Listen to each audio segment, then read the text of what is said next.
404 a.C. Las murallas de Atenas caen por primera vez en 200 años. Un soldado espartano camina entre las ruinas del Partenón. En sus manos, los manuscritos de Sócrates. Una decisión: quemar el conocimiento o preservarlo. Esta decisión cambió el mundo.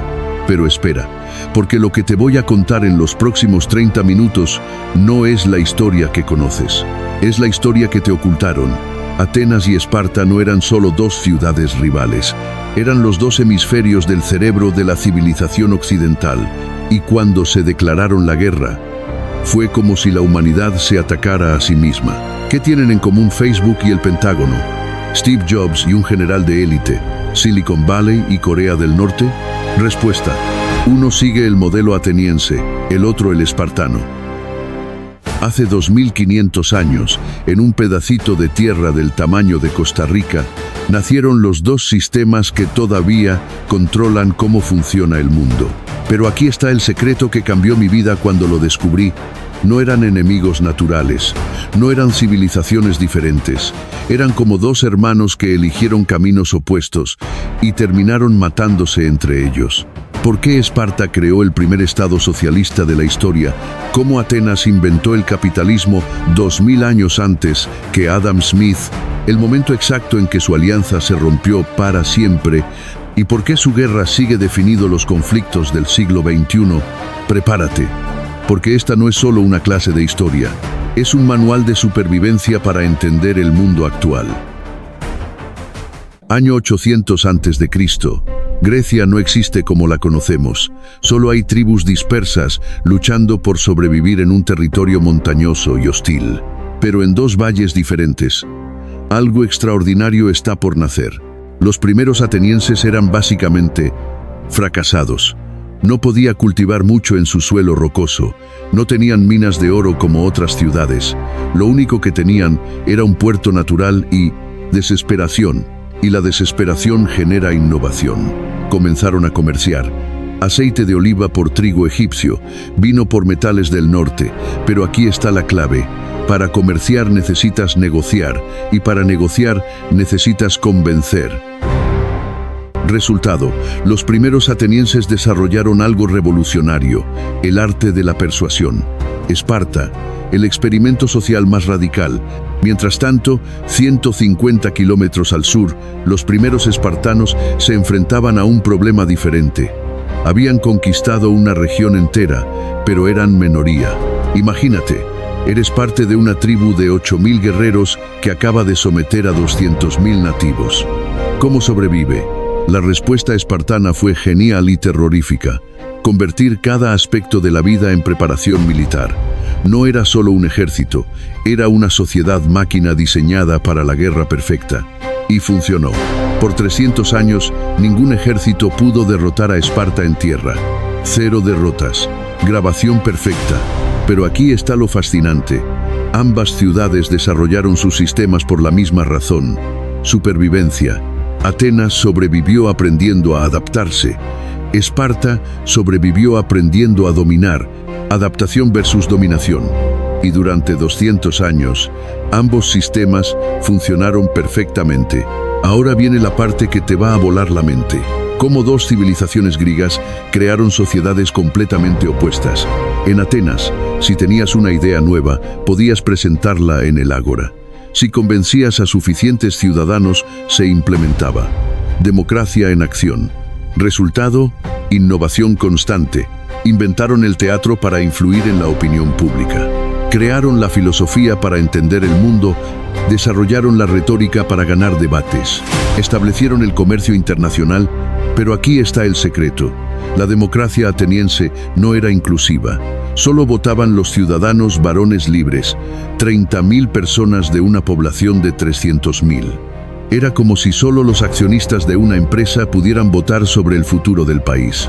En Esparta, todo estaba planificado desde el nacimiento hasta la muerte. Edad 07. Vives con tu familia. Pero el Estado evalúa si mereces vivir. Edad 7-18. Te arrancarán de tu casa. Entrenamiento militar 24 horas al día, 7 días a la semana. Aprendes a robar comida para sobrevivir. Pero si te atrapan, Te castigan por ser malo robando. Edad 18-20. Servicio militar de élite. Misiones secretas de supervivencia. Edad 20-30. Soldado profesional. Comes, duermes y respiras guerra. Edad 30+. Si sobreviviste, ahora eres ciudadano completo. El resultado: cada espartano era equivalente a 10 soldados de cualquier otro ejército. Pero aquí está lo loco. En Esparta, las mujeres tienen más libertades que en Atenas. Podrían poseer propiedades, hacer ejercicio, expresar opiniones políticas. ¿Por qué? Porque necesitaban ser fuertes para criar guerreros fuertes. La sociedad militarista daba más derechos a las mujeres que la cuna de la democracia. Giro de la trama a nivel experto. Pero aquí viene el momento crucial. Durante 200 años, estos dos sistemas coexistieron. Incluso colaboraron. Comercio, alianzas, Juegos Olímpicos. ¿Qué cambió todo? Un enemigo común tan poderoso que los obligó a trabajar juntos y después los destruyó desde adentro. 490 a.C., el momento que cambió la historia mundial. En el horizonte del mar Egeo aparecen 600 barcos persas. A bordo, 25.000 soldados del ejército más poderoso que el mundo había visto. Darío, emperador de Persia, venía por Grecia. Contexto: el imperio persa controlaba desde la India hasta Egipto 50 millones de súbditos, recursos ilimitados. Habían conquistado todo lo que habían atacado. Las ciudades griegas juntas tenían apenas 2 millones de habitantes. David contra Goliat, pero multiplicado por 1000. Las personas desembarcan en Maratón, a 40 kilómetros de Atenas. Plan simple: marchar sobre la ciudad, quemarla, esclavizar a los sobrevivientes. Pero Milcíades, el general ateniense, tiene una idea loca. En lugar de esperar detrás de las murallas, sale al encuentro con 11.000 soldados contra 25.000 personas. La batalla dura 6 horas. Los atenienses usan una táctica nunca vista. Hacen débil el centro de su formación y fuertes los flancos. Los persas atacan el centro, quedan rodeados. Masacre total. 6.400 personas muertas, 192 atenienses. ¿Por qué ganaron? Porque cada soldado ateniense entendía por qué luchaba. No eran mercenarios o esclavos. Eran ciudadanos defendiendo SU ciudad, SU sistema, SU futuro. La democracia había creado algo que el despotismo no podía igualar: soldados motivados. 10 años después, Jerjes, hijo de Darío, regresa con la operación militar más grande de la historia antigua: 200.000 soldados. El 10% de la población masculina del imperio persa. Y aquí es donde Esparta entra en la leyenda. Leónidas, rey de Esparta, sabía las matemáticas. Sabía que era imposible ganar, pero también sabía algo más. Si pudieran retrasar a las personas en el paso estrecho de las Termópilas, darían tiempo a las otras ciudades para prepararse. 3 días, 300 espartanos y 700 aliados mantuvieron el desfiladero. Las personas no podían usar su superioridad numérica. Era técnica pura contra fuerza bruta. Primer día. Los persas atacan con sus mejores tropas. Rebotan contra la formación espartana como olas contra un acantilado. Segundo día. Jerjes envía a sus inmortales, soldados de élite que nunca habían perdido una batalla. Los espartanos los destrozan. Tercer día. Un traidor griego muestra a los persas un sendero secreto. Los espartanos quedan rodeados.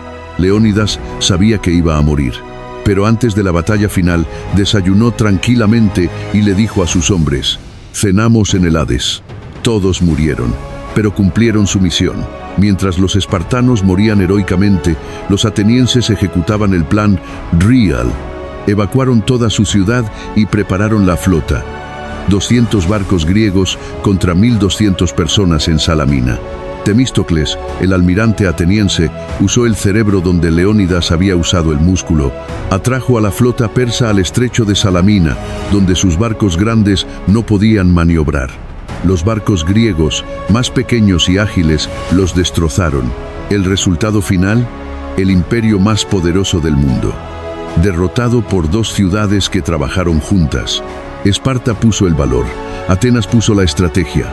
Juntos salvaron la civilización occidental. Pero esta cooperación perfecta plantó las semillas de su destrucción. Después de las guerras médicas, algo psicológicamente fascinante pasó. Atenas desarrolló un complejo de superioridad. Esparta desarrolló paranoia. Con la amenaza persa eliminada, Atenas formó la Liga de Delos, supuestamente una alianza defensiva de ciudades griegas. Pero aquí está la verdad brutal. Rápidamente se convirtió en extorsión organizada. Páganos cuotas de protección o los invadimos. El primer imperio disfrazado de alianza. ¿Y qué hicieron con todo ese dinero? Crearon la edad de oro más espectacular de la historia. Construyeron el Partenón con dinero de aliados forzosos. Financiaron a Sócrates, Platón, Aristóteles. Inventaron el teatro, la historia, la medicina moderna. Establecieron el comercio internacional.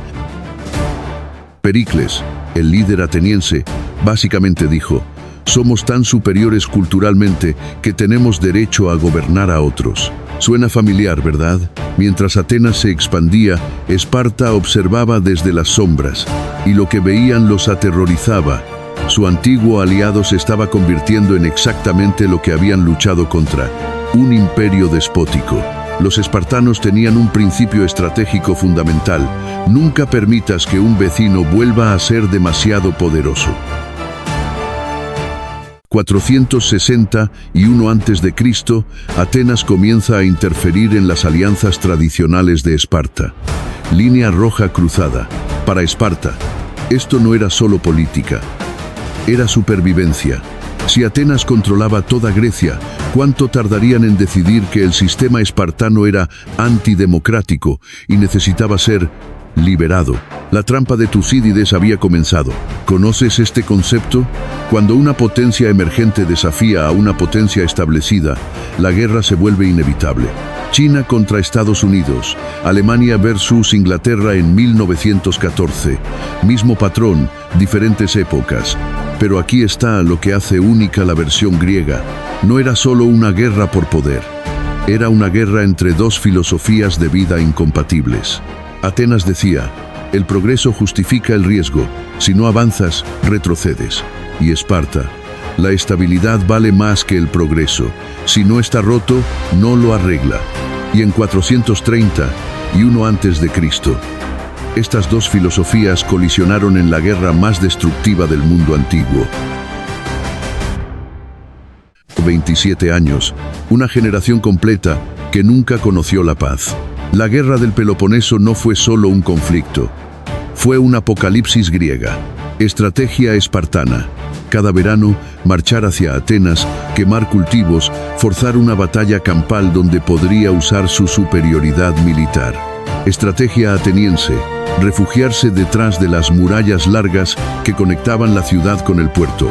Usar la flota para atacar las costas espartanas. Resultado: empate sangriento, pero con un argumento devastador. Una plaga misteriosa, probablemente tifus, mata al 25% de la población ateniense, incluyendo a Pericles. Imagínate, la mente maestra de Atenas muere justo cuando más lo necesitaban. Ambos bandos firman la paz de Nicias, pero era como una tregua entre dos boxeadores que siguen odiándose. Aquí viene el momento que cambió todo: la expedición a Sicilia. Alcibíades, el político ateniense más carismático y arrogante, convence a la asamblea de atacar Siracusa en Sicilia. El plan: conquistar Sicilia, usar sus recursos para conquistar Italia, después atacar Cartago. Básicamente, querían conquistar el Mediterráneo occidental. 30.000 soldados, 200 barcos. La expedición militar más grande jamás enviada por una ciudad griega. El resultado: desastre total. Todos los soldados muertos o vendidos como esclavos, toda la flota destruida. La flor innata del ejército ateniense eliminada. Y aquí viene la traición del siglo. Alcibíades, el arquitecto del plan, es acusado de traición religiosa. En lugar de enfrentar el juicio, se escapa a Esparta. No solo eso, les enseña a los espartanos todas las debilidades militares de Atenas. Nivel de traición: Benedict Arnold multiplicado por 1000. Con Alcibíades como consejero, Esparta hace algo revolucionario. Aprende navegación. Por primera vez en su historia, construyen una flota. Con oro persa, ironía épica. Persia ayudando a Esparta contra Atenas. 405 a.C. Batalla de Aegospotami. La flota ateniense está en la playa, desprevenida. Los espartanos atacan al amanecer. Masacre total. 180 barcos atenienses capturados o destruidos. Solo 9 se escapan. Atenas queda situada por tierra y mar. 404 a.C. Después de 27 años de guerra, Atenas se rinde. Condiciones de rendición. Murallas demolidas. Flota entregada, excepto 12 barcos. Democracia abolida. Impuestos, 30 tiranos por Esparta. Esparta había ganado la guerra más larga de la historia griega. Pero aquí está la ironía más brutal. Al ganar, se destruyeron a sí mismos. Esparta ganó la guerra, pero perdió la historia. Sin un enemigo claro, su sistema militar perfecto se volvió obsoleto. Los espartanos sabían luchar, pero no sabían gobernar un imperio. 30 años después, Tebas la derrota. 50 años después, Macedonia los conquista. 100 años después, Roma los absorbe. Y Atenas nunca recuperó su poder. La democracia regresó, pero debilitada. Los filósofos siguieron enseñando, pero la influencia política se había ido para siempre. Ambas civilizaciones se habían suicidado.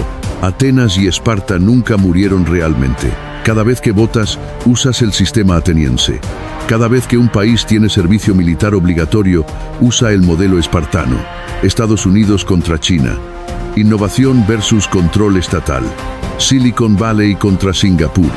Caos creativo versus eficiencia planificada. Libertad individual versus disciplina colectiva. Es la misma guerra, 2500 años después. Y la lección que nos dejaron no es cuál sistema es mejor, sino el precio de no poder coexistir. Porque al final, tanto Atenas como Esparta tenían razón en algo fundamental. Atenas entendió que sin innovación y libertad, una civilización se estanca y muere. Esparta entendió que sin disciplina y unidad, una civilización colapsa en el caos. El verdadero enemigo nunca fueron el uno del otro, era su incapacidad de aprender del otro. Atenas necesitaba un poco de disciplina espartana. Esparta necesitaba un poco de flexibilidad ateniense. Pero el orgullo, el maldito orgullo, los cegó. Y 27 años después, ambos estaban muertos.